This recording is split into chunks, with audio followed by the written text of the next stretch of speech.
ایک پیاسا مسافر کنویں پر پہنچا تو ایک عورت گڑھے میں پانی بھر رہی تھی۔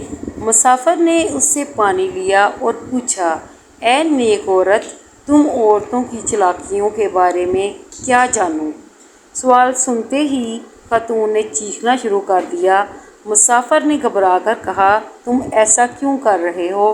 اس نے کہا کہ گاؤں والے تمہیں مار ڈالیں گے، تم نے مجھے نقصان پہنچایا ہے۔ مسافر نے گھبرا کر ہاتھ جوڑ کر کہا، مجھے معاف کر دو، تم بہت اچھے، رحم دل اور شریف لگتے ہو۔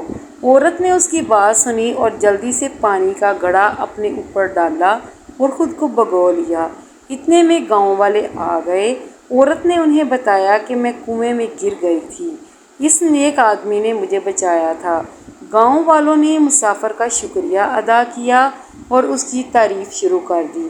جب وہ چلے گئے تو عورت نے مسافر سے سرگوشی کی، یاد رکھو، اگر تم کسی عورت کو تکلیف دو گے تو وہ تمہاری خوشی چھین لے گی، اور اگر تم اسے خوش رکھو گے تو وہ تمہیں موت کے کنویں سے نکال